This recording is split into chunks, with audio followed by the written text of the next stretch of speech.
આ બાદશાહ ખાને જ બનાયા છે। અરે બાદશાહ ખાન, તે મારા રણુજા ઉપર ખોટી નજર નાખી, બહુ મોટી ભૂલ કરી છે બાદશાહ ખાન। અરે રામલા, કે બાદશાહ ખાન પર નજર નાખી, બહુ મોટી ભૂલ કરી છે। અરે બાદશાહ ખાન, તો આનું પરિણામ ભોગવવા થઈ જા તૈયાર। અરે રામલા, તું પણ થઈ જા તૈયાર। अरे वीरमदेव, जाओ विजय भव। अरे बीरबल खान, पहले तुम जाओ, मैं तुम्हारा इंतजार करता हूँ। અરે બીરબલ, હજુ પણ એકવાર સમજી જા અને મારા ભાઈ રામદેવના શરણોમાં આવી જા, એમાં જ તારી ભલાઈ છે। તો તું પણ કહી દે તારા ભાઈને કે મારા બાદશાહના ચરણોમાં આવી જાય, એમાં જ તમારી ભલાઈ છે। તું એમ માનવાનો નથી તો થઈ જા લડવા માટે તૈયાર। તું પણ થઈ જા લડવા માટે તૈયાર।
અરે વિરમદેવ, મને માફ કરી દો, મેં પોત 25ની નોકરી માટે બહુ મોટી ભૂલ કરી છે।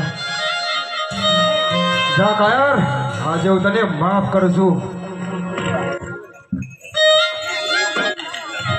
अरे बादशाह खान, तारू सैन्य हारी चुकी है, माटे तू पण हार मानी ले बादशाह खान। અરે રામલા, મારું સૈન્ય હારું છે, પણ આ બાદશાહ તો નથી હાર્યો ને। अरे बादशाह खान, खाडा खूंद्या, खाबोचिया खूंद्या, आ रामदेव नामनो समुद्र खूंदવાનો બાકી છે બાદશાહ ખાન। માટે હિન્દવા પીરને ચરણોમાં આવી જા, આ હિન્દવો પીર તને માફ કરી દેશે। અરે રામલા, તમારામાં કોણ સા પીર હે? અરે બાદશાહ, 52 પીર મક્કાના અને હું એક હિન્દવો હાતિમ, માટે મારા ચરણોમાં આવી જા, હું તને માફ કરી દઈશ। અરે રામલા, હજુ તો તારા મોઢામાં તારી મિલન દેવીનું ધાવન ગંધાય છે, અને પાછી આ બાદશાહ સામે લડવાની વાત કરે છે। અરે રામલા, ખોટે ખોટા ગપ્પાબાજી છોડી દે અને આ બાદશાહના શરણોમાં આવી જા, કદાચ બાદશાહ તને નાનું બાર સમજીને માફ કરી દેશે। अरे बादशाह खान, लातों के भूत बातों से नहीं मानेंगे, माटे लड़वा माटे થઈ જા તૈયાર। અરે રામલા, તું પણ લડવા માટે થઈ જા તૈયાર।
हे आवहती